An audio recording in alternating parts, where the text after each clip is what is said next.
Maltraitance et dont vous êtes en charge pour la majorité. Bonsoir Aurore Berger. Bonsoir. Vous êtes députée des Yvelines et vous êtes sensible depuis toujours à la cause animale.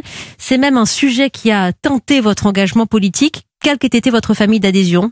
Ça vous est chevillé au cœur? Ah oui, clairement, je pense que c'est quelque chose qui vous est transmis en héritage. Moi, ça m'a été transmis par ma grand-mère, qui a toujours été membre d'une multitude d'associations bénévoles, qui elle-même, évidemment, était entourée d'animaux.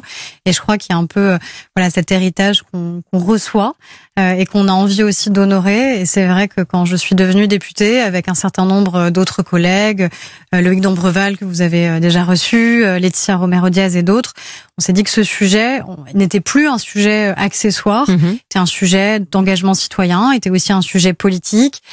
Au début du mandat, on nous regardait peut-être avec des yeux un peu écarquillés en se demandant vraiment si c'était tout à fait sérieux.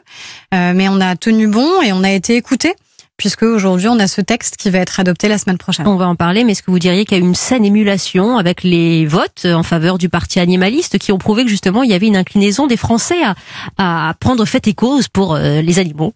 Ce qui est certain, c'est que toute la mobilisation citoyenne et l'éclosion aussi de partis politiques dédiés à cette cause-là, je pense que ça a permis d'accélérer les choses, de bousculer ceux qui étaient peut-être moins sensibles à ce sujet et qui se sont dit qu'en fait, il y avait de toute façon un sujet qui était mis sur la table par les citoyens eux-mêmes et qui en faisait aussi un des points de repère au moment de leur choix, au moment de leur vote, tout simplement.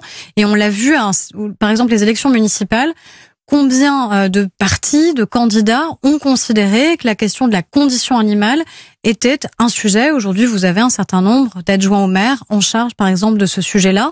Parce qu'encore une fois, c'est pas un sujet qui doit être caricaturé, c'est pas les bobos urbains qui se mobilisent sur le sujet, on le voit, et d'ailleurs dans les sondages c'est très intéressant, c'est quelles que soient les régions, quelles que soient les classes d'âge, même si c'est encore plus prononcé parmi les plus jeunes, et c'est vraiment une préoccupation désormais très partagée. Ce n'est plus accessoire à Aurore Berger, puisque vous citiez Loïc Dombreval, il est de ceux qui veulent porter très clairement l'idée d'une santé, une santé animale et humaine, ce qui se fait en Allemagne, où les vétérinaires sont inclus dans le conseil scientifique, par exemple, dans cette lutte contre la pandémie. Cette proposition de loi, on en parle, elle arrive à l'Assemblée la semaine prochaine, et elle vise à protéger d'abord l'animal domestique au moment où il arrive dans la famille, même dès le début, au moment de l'adoption ou de l'achat. Vous travaillez sur les deux. Exactement. Voilà. L'idée, c'est d'arriver à mieux responsabiliser. La maltraitance, elle est autant due à des faits volontaires de maltraitance, à des sévices que certains infligent à leurs animaux, et on va aggraver très clairement les sanctions, mais elle est aussi due à de la méconnaissance,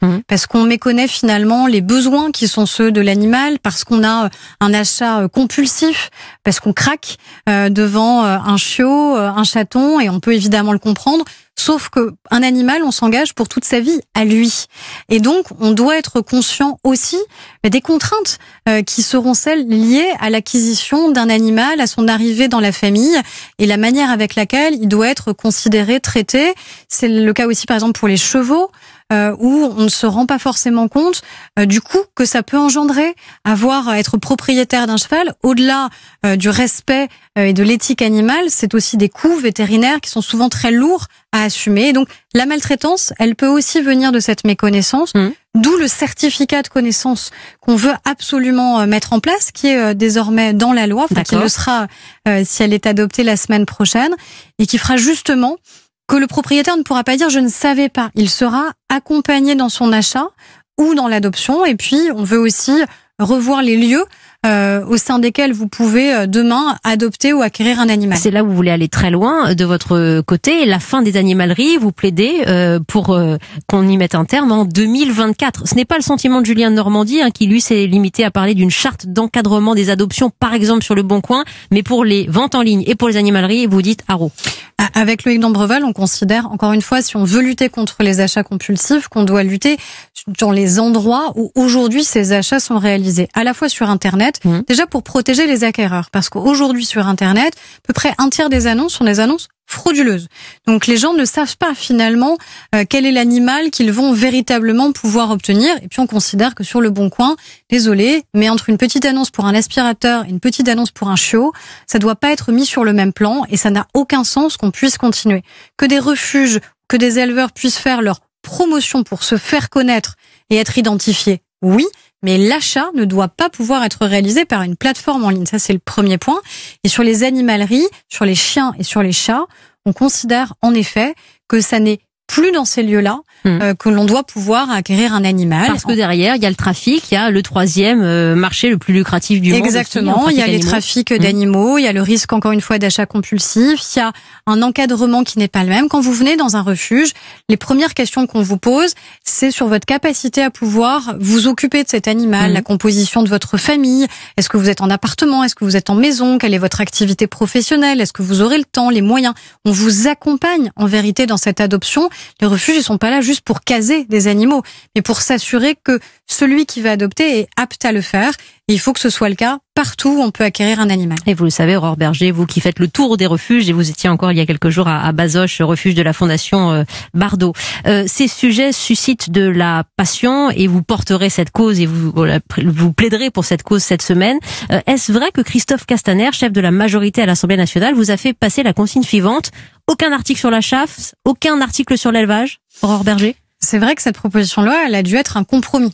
Parce que vous le savez, quand on a aujourd'hui un agenda parlementaire qui est très contraint, déjà parce qu'on est de plus en plus vers la fin du mandat, qu'on a en plus l'urgence de la crise sanitaire, et donc on doit finalement tous aussi arriver à se battre pour obtenir des créneaux qui nous permettent de débattre de projets ou de propositions de loi. Et donc, il faut accepter, dans ce cadre-là, de faire des compromis. Donc, je comprends ceux qui disent: vous n'allez pas assez loin, on aurait aimé que d'autres sujets puissent être abordés, ceux que vous évoquez notamment.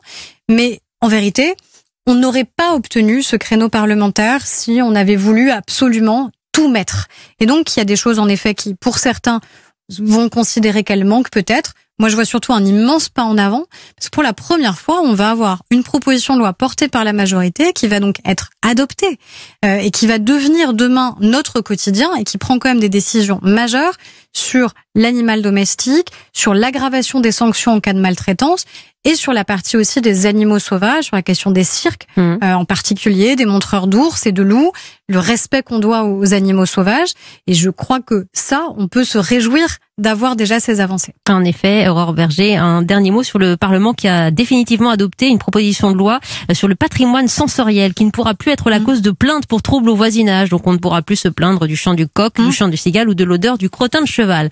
Bon, il était temps, mais voilà encore un exemple des parlementaires qui fait écho. Il était temps, quelque part. J'aurais préféré qu'on n'ait pas besoin d'avoir une proposition de loi pour le rappeler, mais vous preniez tout à l'heure l'exemple d'un éleveur que je connais bien, puisqu'il est aujourd'hui dans les Yvelines, dans ma circonscription, et qui s'est battu pendant plusieurs années pour juste avoir le droit de développer une exploitation agricole en plus bio. Parce que, en vérité, il aurait gêné potentiellement la tranquillité de celles et ceux qui ont une résidence secondaire et qui viennent le week-end. Donc il faut aussi accepter, encore une fois, dans notre pays, on a des agriculteurs qui font leur travail et qui le font bien, et que quand on arrive sur un territoire qui est un territoire agricole, il faut aussi respecter cette identité-là. Donc oui, le coq a le droit de chanter, les cloches ont le droit de sonner, et je crois que c'était important qu'on puisse le réaffirmer pour éviter des conflits inutiles. Merci aussi de ces positions de bon sens. Aurore Berger, proposition de loi contre la maltraitance animale qui est examinée vendredi prochain en séance publique, dès demain en commission à l'Assemblée, c'est bien ça. Et vous en êtes la chef pour la majorité et votre détermination sera très importante dans cet équilibre. Merci beaucoup Aurore Berger de votre présence ce soir sur Europe 1. Europe Soir Weekend. Et à tout de suite pour une chanson dans la